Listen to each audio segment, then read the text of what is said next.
like a little playoff picture here, people. With only 4 weeks remaining in the regular season, there are 11 teams in the AFC that currently have a winning record. That includes 6 teams that have a record of 7-6. And assuming that the Browns hold on to the first wild card spot, those 6 teams will be competing for the remaining 2 spots. So it's a crowded picture. Time to see what's on trend around the NFL as we show you a stat and tell you if it continues this week. We're going to carry along those same lines as it relates to the playoffs. The Browns defense was dominant during the first half of the season. That's not been the case, though, lately. After the last 5 weeks, the Browns have allowed nearly 27 points per game, 6th most in the NFL. Making matters worse, it was announced yesterday that the Browns' leading tackler, safety Grant Delpit, will be out for the rest of the regular season with a groin injury. You hate to hear that. And RC, how concerned are you about this Browns defense?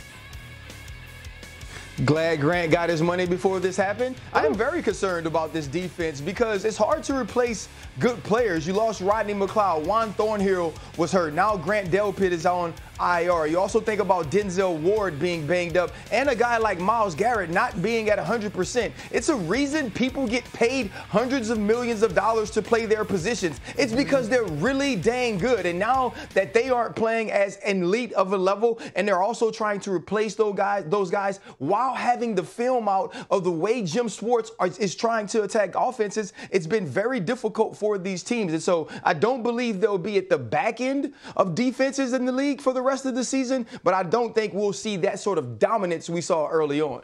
Another team in this playoff picture, okay? On to Cincinnati. Jake Browning has kept the Bengals in the playoff hunt without Joe Burrow out there. And since taking over as a starter, Browning has completed 79% of his passes. That's the highest completion percentage by any quarterback in the first 3 starts of their career since 1950. Dan, what's the tape showing you about Browning's success? Yeah, 2 things that have happened for their offense play calling wise. Number 1, they've gotten the tight ends really involved in their screen game in the last 2 weeks.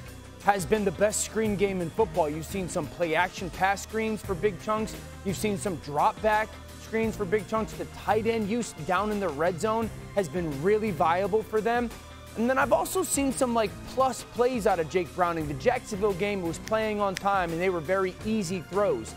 Last week it was him going above and beyond some of the X's and O's and his athleticism being a big part of that. Credit Brian Callahan, their play caller, and Zach Taylor, the head coach, with the screen use and the tight end use. And also Jake Browning has had some really positive moments that he's done that I guess unexpected given the talent that he has. Now to Pittsburgh, where the Steelers have scored fewer than 20 points in 4 straight games, which is tied for their longest streak in any season since the 1970 merger. However, on Saturday, the Steelers face a Colts defense that has allowed over 25 points per game this season, 4th most in the NFL. Maybe good for Pittsburgh. Marcus, will the Steelers offense break out of their slump against a struggling Colts defense? I swear to God, I did it for RC. Yes, they will. Okay, I think some of these playmakers will step up. And I know that Trubisky, but they got to get this run game back going. That was the big part of what they did offensively. And then we're able to hit some chunk plays. Freiermuth, you remember when Freiermuth got back, he was a big part of this offense. I don't know, honestly, if the Steelers are going to go over 20.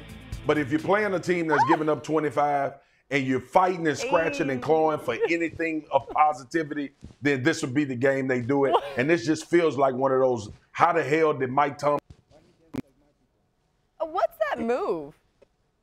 Ooh, okay, but I like That's that that old TLC. Ooh, on a TLC tip. You remember that? Red light special. Yay. Why does no one else want to do it with us? I'm sorry.